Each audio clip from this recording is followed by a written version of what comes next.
আসসালামু আলাইকুম viewers, welcome back to my another new video. আজকে আমরা একটি গুরুত্বপূর্ণ ইংরেজি স্ট্রাকচার ক্লাস নিয়ে আলোচনা করব। Okay viewers, let's get started. তুমি কথা বলবে না, এটা কখনো হয়? আমি জানবো না, এটা কখনো হয়? তোমার ভিডিও দেখব না, এটা কখনো হয়? আমি তোমায় ভুলে যাব, এটা কখনো হয়? আমরা দৈনন্দিন জীবনে এই ধরনের বাক্যগুলি ব্যবহার করে থাকি। স্ট্রাকচার ব্যবহার করে কিভাবে বাক্যগুলিকে বলবো সেটি দেখে নিই। স্ট্রাকচারটি হলো is it ever plus subject plus will অথবা won't plus V1 plus object. এটা কখনো হয় অর্থে স্ট্রাকচারটি ব্যবহার করব। এবার আমরা কয়েকটি এক্সাম্পল দেখে নেব। আমি তোমায় ভুলে যাব, এটা কখনো হয়?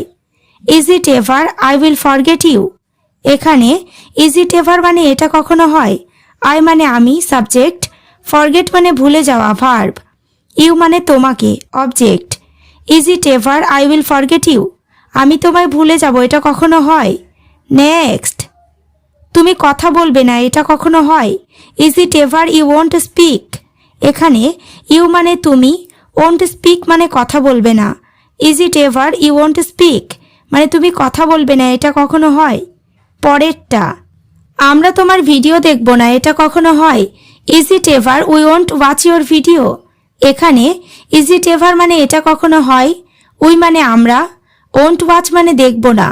Is it ever we won't watch your video মানে আমরা তোমার ভিডিও দেখব না, এটা কখনো হয়?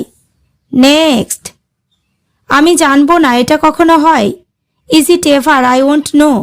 এখানে ইজ ইট এভার মানে এটা কখনো হয়, আই মানে আমি, ওন্ট নো মানে জানবো না। Is it ever I won't know মানে আমি জানবো না, এটা কখনো হয়? এবার তোমরা স্ট্রাকচার ক্লাসটি ভালোভাবে বুঝতে পেরেছ। তাহলে আমি যাব না, এটা কখনো হয়? তারা আসবে না, এটা কখনো হয়? বাক্যগুলি ইংরেজিতে কি হবে অবশ্যই কমেন্ট করে জানাবে। ওকে ভিউয়ার্স, আজ এই পর্যন্ত। চ্যানেলটিতে নতুন হলে চ্যানেলটি সাবস্ক্রাইব করো, লাইক শেয়ার কমেন্ট করতে ভুলো না।